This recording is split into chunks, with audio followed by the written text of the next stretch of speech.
இங்க ஒருத்தங்க காசுக்கு ரொம்ப கஷ்டப்படுவாங்க. அதனால ரோட்டோரத்துல ஒரு டம்ப்ளிங் கடையை ஸ்டார்ட் பண்ணியிருப்பாங்க. இப்போ ஒருத்தர் அவங்களோட கடைக்கு வந்திருப்பாங்க. அவர் வந்து உள்ள இருக்க ஃபில்லிங்கை மட்டும் சாப்பிட்டு வெளியே இருக்க அந்த லேயரை அப்படியே வச்சிடறாரு. எதனால வெளியே இருக்கிறத அப்படியே வைக்கிறீங்கன்னு சொல்றப்போ, டம்ப்ளிங் லேயர் வெளியே இருக்கிறது ரொம்ப தின்னா இருக்கணும், ஆனா நீங்க பண்ணியிருக்கிறது ரொம்ப திக்கா இருக்கு, சாப்பிடவே நல்லா இல்லை அப்படின்னு சொல்வாரு. லேயர் என்னதான் ரொம்ப திக்கா இருந்தாலும் உள்ள இருக்க ஃபில்லிங் ரொம்ப நல்லா இருக்கு, அதனால நீங்க லேயரை வந்து நல்லா மெல்லிசா செய்ய கத்துக்கிட்டீங்க அப்படின்னா உங்களோட டம்ப்ளிங் ரொம்ப சூப்பரா இருக்கும்னு சொல்லியிருப்பாரு. அதனால இவங்களும் வந்து ரொம்ப மெல்லிசா என்னென்னமோ ட்ரை பண்ணி எல்லாம் செஞ்சுட்டு இருப்பாங்க. மெழுகுவத்தியை ஏற்றி வச்சுட்டு இப்படி அந்த டம்ப்ளிங்கை நல்லா மெல்லிசா உருட்டிட்டு அதை எடுத்து வச்சு பார்த்தா லைட் வந்து இந்த பக்கத்துல இருந்தா அந்த பக்கம் பாஸ் ஆகணும். அவ்வளோ ப்ராக்டிஸ் பண்ணிட்டாங்க. ஆனாலும் வந்துட்டு இவங்களோட டம்ப்ளிங் சரியாவே சேல்ஸ் வர மாட்டேங்குது தான். இப்போ இவங்க கடைக்கு பக்கத்துலேயே நிறைய பேர் கடை போட்டிருப்பாங்க. அவங்களுக்குலாம் நல்ல சேல்ஸ் இருக்கு, ஆனா இவங்களுக்கு வந்து சேல்ஸே இல்லை. யாராச்சும் ஒருத்தராவது வருவாங்க வருவாங்க அப்படின்ட்டு அவங்களும் வெயிட் பண்ணி அவங்களோட டம்ப்ளிங்ஸ் எல்லாமே கெட்டு போயிடுச்சு. ஏன்னா நைட்டே ஆகிரும். அவ்வளோ கஷ்டப்பட்டு செஞ்ச டம்ப்ளிங்ஸ் எல்லாத்தையும் எடுத்துட்டு போயிட்டு குப்பையில கொட்டிடுவாங்க. ஆனா நம்ம அப்படியே விட்டுறக்கூடாது அப்படின்ட்டு அவங்க வீட்டு ஓனர் கிட்டே டம்ப்ளிங்ஸ் எல்லாம் செஞ்சு எடுத்துட்டு போயிட்டு கொடுப்பாங்க. ஓனரும் சாப்பிட்டு பார்த்துட்டு எல்லாம் நல்லா தான் இருக்கு, ஆனா என்னமோ ஒன்று குறையா இருக்கு. பக்கத்துல ஒருத்தவங்க டம்ப்ளிங் கடை வச்சிருக்காங்களா, அவங்க வந்து எனக்கு தெரிஞ்சவங்க தான், நீங்க போயிட்டு அந்த டம்ப்ளிங்கா அவங்க கிட்ட கொடுங்க,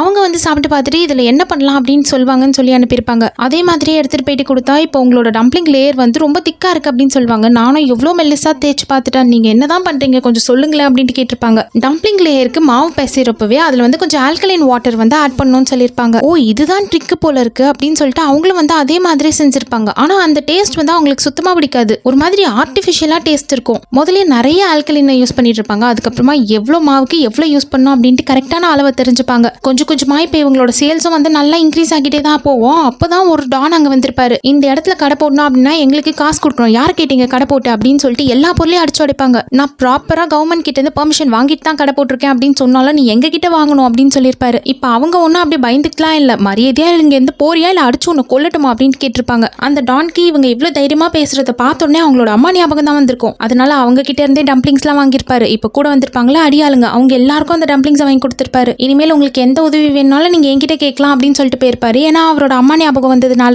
அதோட மட்டும் இல்லாம இப்போ அந்த டான் வந்து நிறைய கஸ்டமர்ஸா அவங்களோட கடைக்கு அனுப்பி வச்சிருப்பாரு. இதனாலேயே இவங்களோட சேல்ஸும் வந்து நல்லா இன்க்ரீஸ் ஆகிரும். இப்போ நைட் வந்துட்டு போறப்போ ஒருத்தர் மட்டும் எனக்கு டம்ப்ளிங்ஸ் வேணுமே அப்படின்ட்டு வந்து கேட்டிருப்பாரு. அதுக்கு வந்து வேக வைக்காத டம்ப்ளிங் தான் இருக்கு, இன்னும் நான் செய்யல, நீங்க நாளைக்கு வாங்க நான் கொடுக்குறேன் அப்படின்னு சொல்றப்போ நீங்க என்கிட்ட கொடுங்க, நான் போயிட்டு வேக வச்சுக்கிறேன் அப்படின்னு சொல்வாரு. அது எப்படி உங்களால பண்ண முடியும்னா நான் ஃப்ரீசர்ல வச்சுக்கிறேன், நாளைக்கு நானே வந்து வேக வச்சு நானே சாப்பிட்டுக்கிறேன்னு சொல்றப்போ இவங்களுக்கு அதுல இருந்து ஒரு ஐடியா கிடைக்குது. அதாவது செஞ்சு விற்கிற டம்ப்ளிங்ஸ் மட்டும் இல்லாம அவங்க வந்து ஃப்ரீசர்ல வச்சுக்கிற மாதிரியும் நம்ம ரெடி பண்ணி கொடுத்துட்டா அவங்க எப்ப வேணுமோ கடைக்கு வராம அப்படியே சாப்பிட்டுக்கலாமே செஞ்சு அப்படின்ட்டு அவங்களுக்கு ஐடியா வரும். அதனால இப்போ அதே மாதிரி விற்க ஆரம்பிச்சு குட்டி கடை தான் போட்டுட்டு இருந்தாங்க. இப்போ வந்து டம்ப்ளிங் ஃபேக்டரியே வைக்கிற அளவுக்கு அவ்வளோ பெருசா அவங்க அந்த சின்ன ட்ரிக்கை யூஸ் பண்ணி வளர்ந்துருப்பாங்க.